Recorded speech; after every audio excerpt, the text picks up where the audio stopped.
Gimana karakternya Pak Erlangga? Ya, Erlangga ini kawan saya yang baik, cerdas. Anak dari Menteri Orde Ya, Baru. ya, jadi dia putra kedua dari Pak Hartarto, ya. Zaman Orde Baru jadi Menprin. Menperin, dan zaman di Habibie menjadi Menko Kesra kalau nggak salah. Iya, Nah, iya, jadi nanti bisa dilihat lah itunya apa. Tapi kita nggak bicara bapaknya kan, kita bicara anaknya. Bicara anaknya.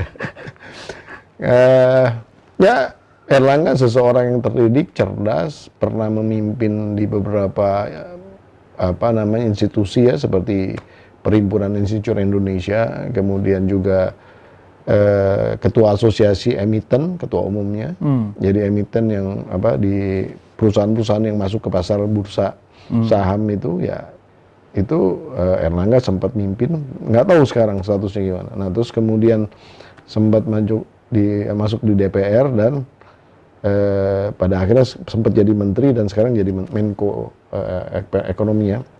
Menarik itu Erlangga itu muncul ketika Golkar dualisme waktu itu ya Bang ya, tahun 2017 atau 2016 itu. Enggak, versus. sebetulnya tidak ada dualisme pada saat itu. Yang jelas seorang Novanto tiba-tiba kan terkena sebagai ketua umum. Ya. Nah, dicarilah penggantinya kan, kira-kira begitu. Nah, ada beberapa kandidat yang siap-siap untuk maju ya. Salah satunya Bamsud, kemudian Aziz, ada juga siapa namanya, Idrus Marham. Ya. Tapi kan kemudian Idrus juga terkena sesuatu. Nah, akhirnya ya setelah itu ya Erlangga yang paling dalam posisi yang paling firm, yang paling dekat dengan pemerintahan, karena beliau ada di kabinet kan, dekat dengan Pak Jokowi, dan bisa mendapatkan dukungan secara real dari pemerintah. Kira-kira seperti itu. Penting ya bagi dukungan dari pemerintah untuk kalau dalam konteks politik itu, the right man at the right place and the right time itu harus memenuhi syarat itu gitu. Iya. The right man belum tentu in the right place, belum tentu at the right time gitu. Jadi dalam politik harus memenuhi syarat itu, kira-kira seperti itu. Menariknya, dan Erlangga pada saat itu memenuhi itu semua. Dan dia punya terah ya Bang ya? Ya. Punya terah Bang? Menurut saya Erlangga bukan tipe yang kemudian mempunyai turunan dari penguasa Orde Baru terus kemudian jadi lenggang kangkung karir politik, yang enggak juga. Ya, jadi saya rasa apa yang dia capai, dia juga cukup mencapai dengan upaya gitu ya. Di beberapa kali voting untuk pemilihan katakanlah pimpinan fraksi dan lain, Erlangga sempat kalah, tapi dia juga nggak pernah istilahnya menyerah ya, terus maju di beberapa kesempatan, juga pernah maju menjadi calon ketua umum Kosgoro, kalah juga dan lain-lain, tapi lanjut aja dan sekarang menjadi ketua umum Golkar, alhamdulillah. Oke, kalau Erlangga secara pribadi, secara kemampuan bagaimana menurut Abang? Oh, kompeten sekali. Kalau artinya kan kita juga ngelihat ya, perannya di pemerintahan sebagai menteri juga signifikan, cukup mewarnai gitu ya, cukup bagus gitu. Kalau ngomong soal kapasitas, kemampuan dia dalam mengelola perekonomian saat COVID, bukannya bermasalah Bang? PN-nya masih, serapannya masih rendah. Ya, dan yang dalam kondisi COVID sih agak susah ya kita kemudian melakukan penghakiman, menilai seseorang di dalam konteks bahwa ini tidak berhasil gitu. Agak susah loh sebenarnya.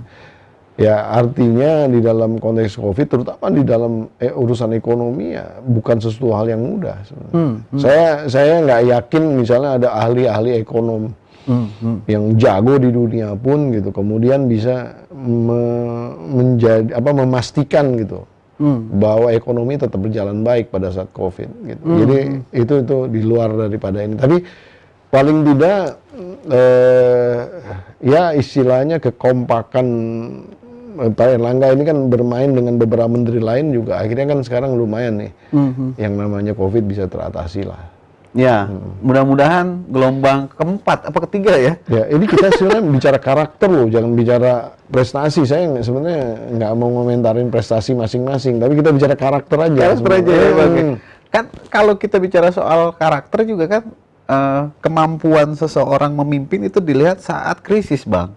Ya. Karakter orang kan bisa dilihat dari Ya. start krisis. Nah, Pak Erlangga kalau menurut saya masih jauh panggang dari api, Bang. Oh. Nah, kalau Ya, apa itu gimana? pendapat masing-masing ya.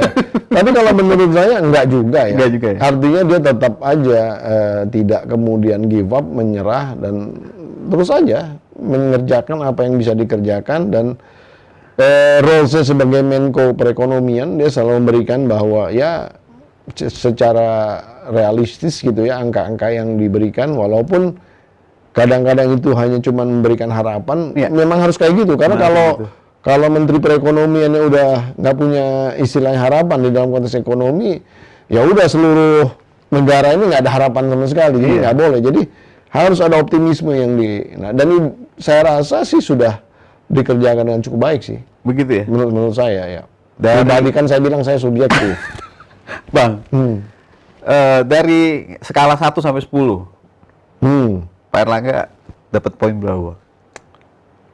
Dalam konteks apa dulu nih? Agak Karakter, susah. secara karakter. Secara karakternya, maksudnya kalau 1 lebih bagus atau 10 lebih bagus? 10 lebih bagus. Karakter kepemimpinan ya. Jadi kalau karakter yang lainnya mungkin saya, tapi kalau karakter leadership dan kepemimpinan, kemampuan manajemen misalnya begitu, saya rating di angka 9 lah. 9, Bang. Nah, ya kalau 10 terlalu perfect. Ya. Saya rasa nggak ada lah yang 10. Ada pasti blunder dan kemudian ininya 9 lah. Iya. Jadi mampu dia. Dia mampu. Kalau dibilang mampu. Mampu ya, Bang. Nah, hanya tinggal perlu dipagari oleh teman-teman tadi yang bisa kemudian mengangkat dia. Oke. Pak Erlangga 10 dengan tadi semua penjelasan dari Abang. 9. 9, sorry, 9. Oh, jangan tambah-tambah.